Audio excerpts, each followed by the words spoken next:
కాలేజీల్లో ర్యాగింగ్ రక్కసి పెట్టరేగిపోతోంది. పశ్చిమ గోదావరి జిల్లా ఏలూరులోని సిఆర్రెడ్డి ఇంజనీరింగ్ కళాశాలలో సీనియర్ విద్యార్థులు ర్యాగింగ్ చేశారంటూ ముగ్గురు జూనియర్ విద్యార్థులు ఏలూరు పోలీసులను ఆశ్రయించారు. రాష్ట్ర వ్యాప్తంగా సంచలనం సృష్టించిన రిషితేశ్వరి ఘటన మరవక ముందే ఏలూరు ర్యాగింగ్ వ్యవహారం వెలుగులోకి రావడం విద్యార్థుల్లో ఆందోళన కలిగిస్తోంది. శ్రీకాకుళం జిల్లాకు చెందిన శివశంకర్, రవితేజ, అవినాష్ ఏలూరులోని సిఆర్డి ఇంజనీరింగ్ కాలేజీలో ఫస్ట్ ఇయర్లో జాయిన్ అయ్యారు. కాలేజీకి వచ్చిన మొదటి రోజే వారిని ర్యాగింగ్ భూతం వెంటాడింది. సీనియర్లమని చెప్పుకున్న ఇద్దరు వ్యక్తులు వీరిని ర్యాగింగ్ చేశారు. సిగరెట్లు తాగాలని, నగ్నంగా నడవాలని వేధించారు.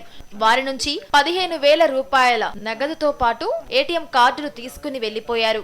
బాధితులు జరిగిందంతా కాలేజీ యాజమాన్యం దృష్టికి తీసుకెళ్లారు.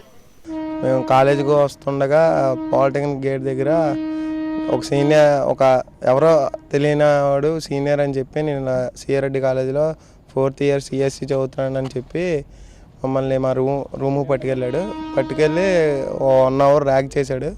ర్యాక్ చేసి లాస్ట్లో మీ దగ్గర డబ్బులు ఎంత ఉన్నాయో అడిగాడు. మేము లేవన్నప్పటికీ మమ్మల్ని బెదిరించి మా సూట్ కేసులు అవన్నీ చెక్ చేసి మా దగ్గర ఉన్న 15,000 పట్టుకెళ్ళాడు. అప్పటికే చాలానే మా దగ్గర ఉన్న ఏటీఎం కార్డులోని కూడా పట్టుకెళ్ళి అక్కడ 10,000 డ్రా చేయించాడు. మొత్తం 24,000 పోగొట్టుకున్నాం మేము.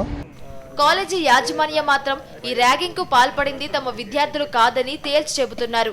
బాధిత విద్యార్థులకు కాలేజీలోని సీనియర్ విద్యార్థుల ఫోటోలతో పాటు పూర్వ విద్యార్థుల ఫోటోలను చూపించామని ప్రిన్సిపాల్ వివరించారు.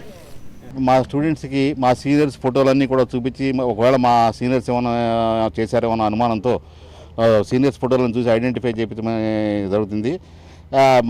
అలాగే అంతకుముందు జరిగిన మా సీసీ కెమెరా ఫుటేజ్ కూడా చూపించి ఎవరైనా ఉన్నారేమో అనేసి జరుగుతుంది. ఇది కాదని కూడా నిర్ణయం జరిగింది. మా సీనియర్స్ కాదు, ఎవరో out side anti social elements పిల్లల్ని కొత్తగా వచ్చిన పిల్లల్ని టార్గెట్ చేసుకుని ఈ పని చేశారనేది తెలిసింది. ఆ విషయం పోలీసు వారికి కూడా చెప్పడం జరిగింది. మరోవైపు ఈ ఘటనపై స్పందించిన మంత్రి పీతల సుజాత ర్యాగింగ్ కు పాల్పడే విద్యార్థులపై కఠిన చర్యలు తీసుకుంటామన్నారు. ఈ ర్యాగింగ్ అనేది మాత్రం చాలా పెనుబోతమండి. దీన్ని అసలు ఒకటి పేళ్లతో పెగిలించాల్సిన అవసరం ఉంది. గౌరవ సీఎం గారు కూడా దీని మీద చాలా సీరియస్గా ఉన్నారు. ఎందుకంటే గత 10 సంవత్సరాల కాలంలో కాంగ్రెస్ ప్రభుత్వము ఈ ర్యాగింగ్ చట్టాన్ని, ఎందుకంటే గౌరవ సీఎం చంద్రబాబు నాయుడు గారు ముఖ్యమంత్రిగా ఉండగా ర్యాగింగ్ చట్టాన్ని తీసుకొచ్చారు.